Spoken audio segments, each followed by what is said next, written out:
So let's go ahead and get started. COVID-19 primer for medical students beyond Facebook. For those of you that have taken microbiology and immunology, you'll recognize that much like your own family tree, the virus has a family tree. So COVID-19 has a family tree. This is the order, family, subfamily, and genus of coronavirus. You'll see in the bottom left-hand corner of this family tree where it's located. It is a beta coronavirus.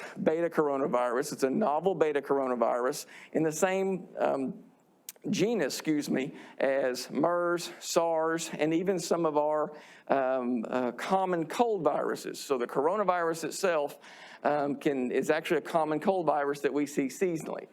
That actually presents some of the issues in terms of being a global pandemic in the way that it reacts and the way that it responds. How does it actually infect the human body? Well, it uses the spike protein. So the spike protein on the outside of the virus, you may have heard or read about this. That's how it gains entry into a cell. It specifically binds to the ACE2 receptor, ACE2 standing for angiotensin converting enzyme. It binds to that receptor and it enters into the human cell. Your natural question should be, well, where are those kinds of receptors located in the human body? Where would I find those kinds of receptors on human cells? Unfortunately, they're located in a lot of places.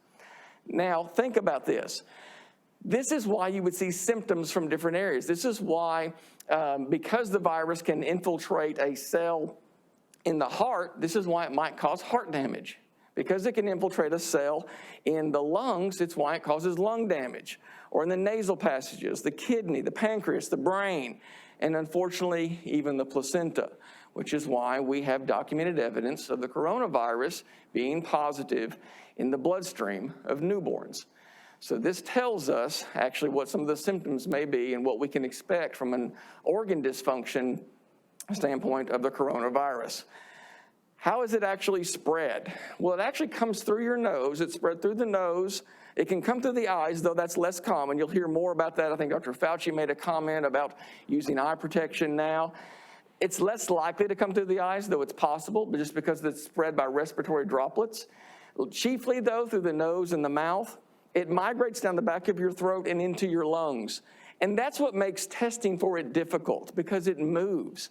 So what happens is, and we've had this happen in hospitals here and across the country, where patients will come in that are ill with classic COVID symptoms. We test them and they're negative. We test them again, they're negative. We test them again, they're negative. The patient continues to get sicker and sicker, ends up in the intensive care unit on the ventilator. Only at that time do we do bronchial washings and actually test the bronchial washings and find that they're in fact COVID positive.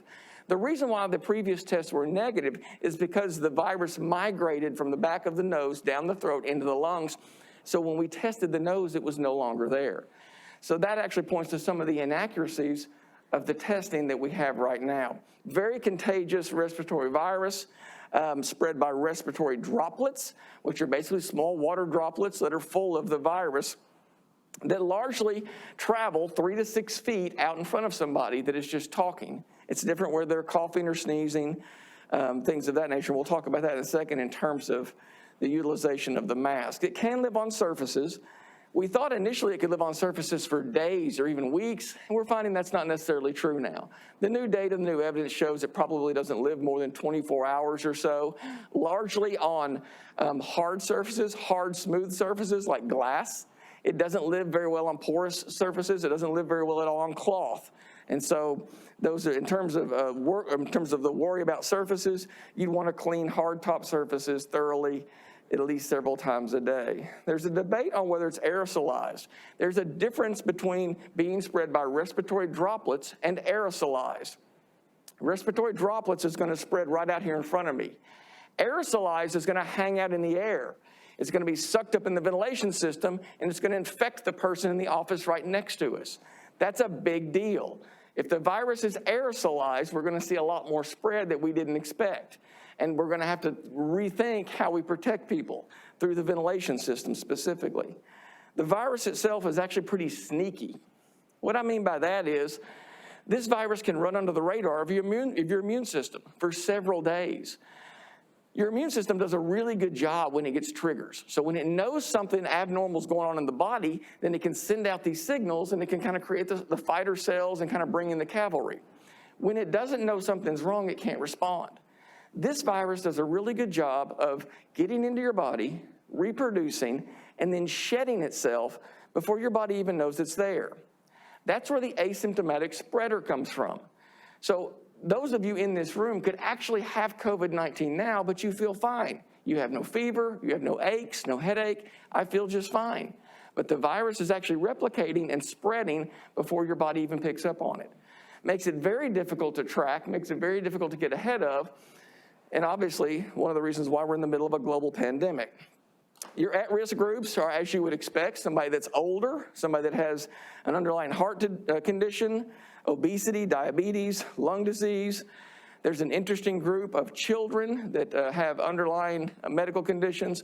They're having something called a Kawasaki's-like disease. You ever heard of Kawasaki's disease? Probably not. That's something you'd want to look up. It's not very common. However, it is something that would show up on a board exam, Kawasaki's disease. It specifically affects the medium-sized arteries of the heart, which can cause heart damage to children. Other risk groups are middle-aged and younger, and this is probably genetic. We don't know why some middle-aged individuals and younger individuals have a robust or over-response. We think it's due to something called cytokine storm.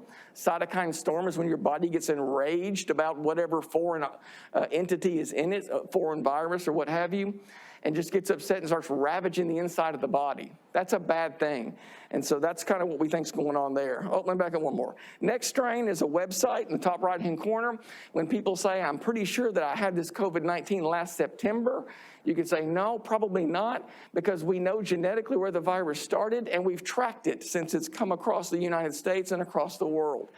See, what happens is researchers, when they find the virus in a certain area, geographic area, they take the genetic code and they classify it. And then they upload that genetic code to an open source website. That's what NextStrain is. So you can actually go to this website. It's free. You can actually Google it, pull it up, and look at NextStrain, and you can actually see where the virus started and where it spread from. And so this makes more sense in terms of the different types of symptoms that we see, as we've seen some genetic mutations that have occurred with it.